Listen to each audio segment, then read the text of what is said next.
ये रेसिपी आपने आज तक कभी नहीं बनाई होगी। ये लौकी का आमलेट है। बहुत ही टेस्टी बनता है, बिल्कुल चिल्ला समझो। कम से कम इसकी आधा इंच की मोटाई पे बनाया जाता है। तो चलिए शुरू करते हैं लौकी का आमलेट। ये देखिए लौकी है, बहुत बढ़िया सी लौकी है। ये पतली है। देखिए दोस्तों, लौकी की पहचान आपको बता दूं। लौकी अब जब भी खरीदें तो उसमें नाखून गड़ाएं, और अगर नाखून गड़ाते ही पानी निकल आता है तो समझ लीजिए बिल्कुल ताज़ी लौकी है। तो ये बिल्कुल ताज़ी लौकी है, इसके अंदर बिल्कुल भी बीज नहीं है। और बहुत बढ़िया से लौकी मिल गई थी। तो ये देखिए हमने छिकला निकाल लिया है और ये अलग निकाल देंगे। इसके बाद हम चलते हैं इसका जैसे आमलेट बनाने। जैसे आमलेट अंडे का बनता है वैसे आज हम लौकी का बनाएंगे। मेरे घर में बच्चों को अच्छा लगता है। तो ये देखिए इसमें थोड़ा सा हम सब्जियां भी मिला देते हैं। गाजर ही मिलाएंगे और ज़्यादा क्या मिला पाएंगे। और मटर थी, लेकिन मटर थोड़ा मजबूत आने लगी है। मटर का सीजन ख़त्म हो रहा। एक दो बार और मंगा के खा लीजिए, वरना बहुत मोटी सी कल हमने मंगाई है तो बड़ा मजबूत सा दाना आया है। यानी उबालने के बाद ही आप बना सकते हो, उसके पहले नहीं बन सकती। उबालो तभी अच्छी बनेगी। कुकर में 2-3 सीटी आ जाए, बड़ी कड़ी हो गई है। तो मटर मैंने डाला नहीं। अभी देखिए लौकी कद्दूकस कर ली, गाजर लौकी, इसमें सारे पारंपरिक मसाले डाल दिए। हल्दी, धनिया, मिर्चा, जीरा और हींग और लहसुन मिर्चा अदरक का पेस्ट, नमक, और साथ में डाला है मैंने इसमें चाट मसाला और हल्दी। ये सारे पारंपरिक आपके मसाले पूरा मैंने इसमें डाल दिया है। और जो भी मसाले आप चाहें उसको डाल सकते हैं, जितना आप स्पाइसी बनाना चाहें। हरा मिर्चा डाल दीजिए। मैंने हरा मिर्चा देखिए हम एक ही डाल रहे हैं, आप ज़्यादा डाल सकते हैं जितना आप तीखा पसंद करें। मैंने एक मिर्चा डाला है और लाल मिर्च भी डाल रखी है, इसलिए एक मिर्चा मेरे लिए काफ़ी है। अब इसको मिक्स करेंगे। ये देखिए अब इसमें हमने डाल दिया है 3-4 चम्मच बेसन। 4 चम्मच बेसन है, बड़ा 4 चम्मच। और ये 2 चम्मच चावल का आटा। चावल के आटा डालने से ये हमारा जो आमलेट बनने जा रहा है, लौकी लेट समझिए इसको। जैसे मूंग लेट आमलेट, वैसे ये लौकी लेट है। तो ये दोस्तों लौकी लेट जो है, इसमें आप चावल का आटा डालेंगे तो करारा क्रिस्पी बनेगा। ये अदरक लहसुन और मिर्च का पेस्ट है, हल्का सा मिर्च इसमें भी है। ये देखिए मैंने सवेरे पीस के रखा था, दूसरी सब्जियां बनाई थी उसके लिए। अभी देखिए मैं इसको पूरे में मिक्स करूंगी। इसके बाद इसको आप टेस्ट कर लीजिए कि इसका नमक कैसा है। और इसको जब आप मिक्स करें तो थोड़ा सा 1 चम्मच इसमें कोई तेल भी डाल दें।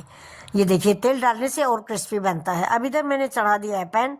पैन में लगा दिया मैंने तेल और देखिए पूरा ग्रीस कर देना है। और दोस्तों ये लौकी का है, आप टेंशन मत ले लीजिएगा, पलटने में कोई प्रॉब्लम नहीं होती। अब मैंने कसूरी मेथी डाली है। कसूरी मेथी का स्वाद इसमें बड़ा अच्छा लगता है।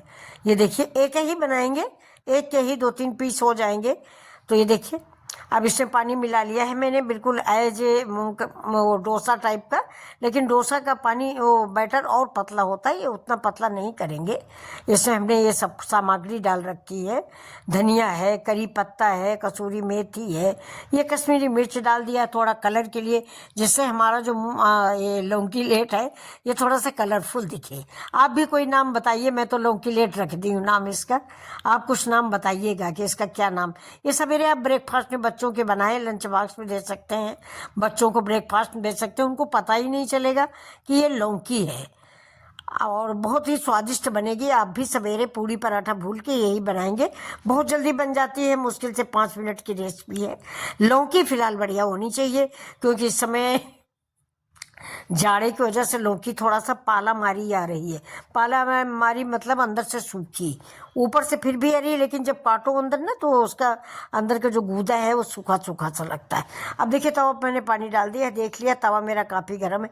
अब इसको चला दें, नहीं बेसन या चावल का आटा नीचे बैठ जाता है। अब देखिए इसको हम ऐसे ही फैला देंगे पूरे में, पूरे पैन में हम इसको फैला देंगे। देखिए और ये बहुत स्वादिष्ट बन के तैयार हो जाएगा। इसके साथ कोई भी चटनी आप ले सकते हैं, नारियल की चटनी, टमाटो केचप, चाय के साथ मैंने भी चाय बनाई है। और क्योंकि ये मुश्किल से 2 मिनट में पलट जाएगा, 2 मिनट के बाद हम लोग 3-4 पीसेस के जो भी होंगे, आप पीस लंबे काट लो या पतले काट लो, जैसे आपका मन हो। ये देखिए तो बहुत बढ़िया से बन के तैयार होता है। और पौष्टिक अलग है, हेल्दी अलग है, पौष्टिक अलग है। तेल छुआया नहीं गया है तो किसी प्रकार का कोई नुकसानदायक नहीं है। बेसन भी इतना नहीं नुकसान करता। चावल नुकसान करने वाली चीज़ है तो मुश्किल से 2 चम्मच चावल का आटा है, तो ऐसा नहीं नुकसान करता, बच्चों को कुछ नुकसान नहीं करता। तो अभी देखिए इसको हम एक सपाट कलछुल यानी प्लेन जिसका पिछला हिस्सा अच्छा हो उसको ले लेंगे और इसको एक लेवल का बराबर कर देंगे। ये देखिए चिकना कर देंगे कि बिल्कुल चिकना चिकना तैयार हो जाए। अभी हमारा चिल्ला मुश्किल से 2 मिनट में पलट जाएगा। और ये ऊपर से हमने हरी धनिया हरा मिर्चा डाल दिया और साइड में थोड़ा थोड़ा तेल डाल देंगे जिससे ये पलट जाए। ये देखिए अब बिल्कुल रेडी है मेरा चिल्ला। कम से कम धीमी आंच में ये 5 मिनट हम पकाएंगे। अब कलछुल से मैंने इस धनिया और मिर्चा को चिपका दिया है। बहुत लोग इसमें कलौंजी भी डालते हैं, आप चाहे तो कलौंजी डाल सकते हैं। मुझे तो कड़वाती है इसलिए हम नहीं डालते। सफ़ेद तिल होता तो डाल देते, लेकिन सफ़ेद तिल मिल नहीं रहा, भैया पता नहीं कहाँ रख गए। तो ये देखिए अब ऊपर से मैंने कश्मीरी मिर्च डाल दिया सिर्फ शो के लिए। और ये देखिए रेडी हो गया है मेरा ये क्या कहते हैं मूंगली। तो अगर आपको पसंद है तो प्लीज़ एक लाइक करें। नमस्कार, फिर मिलते हैं आपसे।